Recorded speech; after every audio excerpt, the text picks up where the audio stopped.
విజయవాడ పూర్తి స్థాయిలో ఎలా ఉండబోతుంది, మార్చేయబోతున్నాము, ఖచ్చితంగా పూర్వస్థితికి తీసుకొస్తాము, ఇంకా అనుకున్న దానికన్నా ఎక్కువగా పనిచేసి త్వరితగతిన మొత్తం కూడా క్లియర్ చేసే ప్రయత్నం చేస్తుంది ప్రభుత్వం. ఇప్పటికే ముఖ్యమంత్రి కూడా అక్కడే ఉన్నారు, ఇప్పటికీ అదే పనిలో ఉన్నారు. ఒకటి ఆ ప్రకటన కూడా వస్తూ ఉంది. ఇంకోటి, జగన్మోహన్ రెడ్డి గారు లండన్ వెళ్ళాలి, వెళ్ళకపోవడానికి కారణం ఏంటంటే పాస్పోర్ట్ ఇష్యూ వచ్చింది ఆయనకి. ఆయన ఇప్పుడు ముఖ్యమంత్రి కాదు కదా, తర్వాత సంవత్సరానికి కాదు 5 ఏళ్ళకి అడుగుతున్నారు. ఎందుకో మరి అసలు 5 ఏళ్ళకి ఏమన్నా వాళ్ళ పాపను అక్కడ చదివించాలనుకుంటున్నాడో, ఆ వంక పెట్టుకుని వెళ్ళాలనుకుంటున్నాడో మాకైతే తెలియట్లేదు సార్. సార్ నేను ఒకసారి ఒక సినిమా చూసాను సార్, ఆపరేషన్ దుర్యోధన అని. దాంట్లో శ్రీకాంత్ గారు నన్ను గెలిపిస్తే హైదరాబాద్ కి సముద్రాన్ని తెస్తానన్నాడు. పక్కన ఉన్నోళ్ళు ఎలా తెస్తావా అంటే ముందు గెలిపించి తర్వాత చూద్దాం అంటూ పిచ్చి మాటలు చాలా మాట్లాడారండి. అది మళ్ళీ గుర్తొస్తుంది. ఇందాకటి నుంచి అందరూ ఎగతాళికి బుడమేరు నది నది నది అని ఆఖరికి అదే అయిపోయేటట్టుందేమో చచ్చి. మేము విజయవాడ వాస్తవ్యులు. కృష్ణా నది జీవనది కాదు, అది అప్పుడప్పుడు ఇసుకొచ్చి నది మధ్యలోకి గేదెలు కాసుకునే వాళ్ళు వెళ్తారు సార్, పిల్లలు క్రికెట్ ఆడుకుంటారు సార్. మేము తెలియక అంతకు ముందు మా నాన్నగారు ట్రైన్ లో వెళ్ళేటప్పుడు, మా నాన్నగారు సెంట్రల్ గవర్నమెంట్ అండి, రూపాయి కాయిన్లు 2 రూపాయల కాయిన్లు నీళ్ళలో విసిరి దండం పెట్టుకునే వాళ్ళం. ఇప్పుడు నీళ్ళు అయినా అంటే అప్పుడప్పుడు ఎందుకు వస్తాయి అమ్మా, అప్పుడప్పుడే వస్తాయి, ఎప్పుడు రావు అనేవాళ్ళు. సో ఇటువంటి పరిస్థితుల్లో హైడ్రా అనేది ఇక్కడికి వస్తే నష్టపోయేవారు ఎవరంటే దేవినేని అవినాష్. దేవినేని అవినాష్ తో ఇల్లీగల్ గా పార్ట్నర్షిప్ కలుపుకున్న, ఇందాక సార్ చెప్తున్న వెల్లంపల్లండి, 600 ఎకరాలని 500 కోట్లు స్కామ్ చేస్తారండి.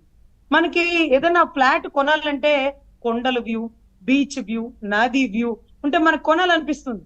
చూడండి ఇక్కడ నేను చూస్తే మీకు నది ఫ్లోటింగ్ అయిపోతే ఇది కృష్ణా వాటర్, ఇది కృష్ణా వాటర్, ఇప్పుడు మీరంతా కృష్ణా వాటర్ అని చెప్పుకుంటూ ఫ్లాట్ 10 లక్షలు దాన్ని 50 లక్షలు చేస్తాడండి. రాజధాని రాదు, 30 ఏళ్ళు మేమే పరిపాలిస్తాం, ఇది ఇలాగే ఉంటుంది, ఇదిగో ఇటు నుంచి హైదరాబాద్ వెళ్ళిపోవచ్చు, ఈ రూట్ ఆ రూట్ అంటూ జగ్గైపేట మైలవరం అంతా అస్తవ్యస్తం చేస్తారండి. దీంట్లో కొద్దో గొప్ప అవగాహన ఉన్న వ్యక్తి వసంత కృష్ణ ప్రసాద్ గారండి. సో ఈ దరిద్రాల్లోంచి బయటపడాలి అంటూ ఆయన బయటకు వచ్చి తీసుకున్న నిర్ణయం మైలవరం వాళ్ళకి అద్భుతం అండి. నాకు సీట్ ఇవ్వకపోయినా పర్లేదు, వైసీపీ వాడికి సీట్ ఇచ్చాడు అని ఏమాత్రం బాధపడకుండా, ఇందాక సార్ చెప్పినట్టుగా నిమ్మల రామానాయుడు గారి మినిస్ట్రీ ఉన్నా సరే ఆయన పక్కన ఈయన కంటే ప్రోటోకాల్ ఉంటుంది, ఈయనకేముంటుంది, ఉండదే. ఈయన పని చేస్తే ఎవరు మెచ్చుకోవాలా, ఈయనకి పని చేయాల్సిన అవసరం ఏముంది, ఎవరి పనులు వాళ్లే కదా చేస్తున్నారు.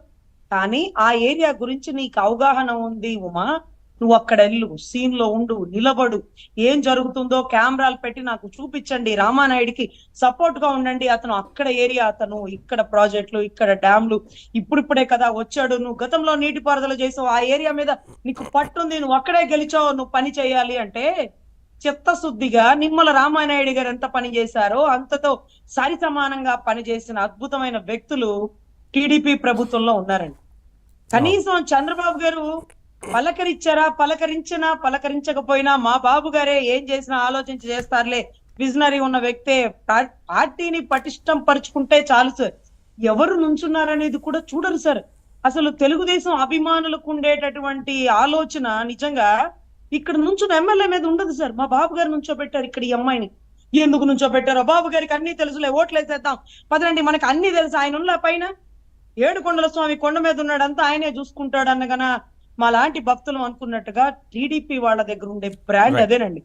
మేము ఇంకా అక్కడ నుంచిన ఎమ్మెల్యే అదా ఇదా అని మేము ఆలోచిస్తామేమో, కానీ టీడీపీ వాళ్ళు ఏకదాటిగా ఊరు నుంచి అంగన్వాడీ టీచర్ ని గెలిపించుకున్నారా, లేకపోతే గుంటూరు వెస్ట్ పరిసర ప్రాంతాల్లో ఏ రోజు పార్టీ జెండా పట్టుకోలేదు, ఏమీ తెలియదు, అమ్మాయిని ఎలా నుంచోబెట్టాయి, బాబు గారు అంతా ఆలోచించి నుంచోబెడతారు, ఏకదమ్ గెలిపించండి అంటే ఎంత గొప్ప భారీ మెజారిటీ ఇచ్చారో తెలుసా అండి. అంతే చిత్తశుద్ధిగా ఈ రోజు జనాల్లో తిరిగి పనిచేస్తుంది ఆ ఎమ్మెల్యే.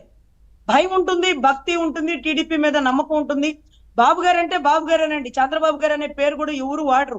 ఎవరిని కదిలిచ్చినా బాబు గారు వస్తున్నారంట కదండి, బాబు గారు అక్కడే ఉన్నారంట కదండి, బాబు గారికి స్కిన్ ఎలర్జీ ఉంది కదండి, మోకాళ్ళలోతు దిగిపోతున్నారండి, కాస్త చూసుకోవాలి కదా అని ఆరోగ్యం, ట్రైన్ వచ్చేసిందంటండి, అమ్మ బాబాయ్ బాబు గారికి ఏమన్నా అయితే ఏంటండి మా పరిస్థితి.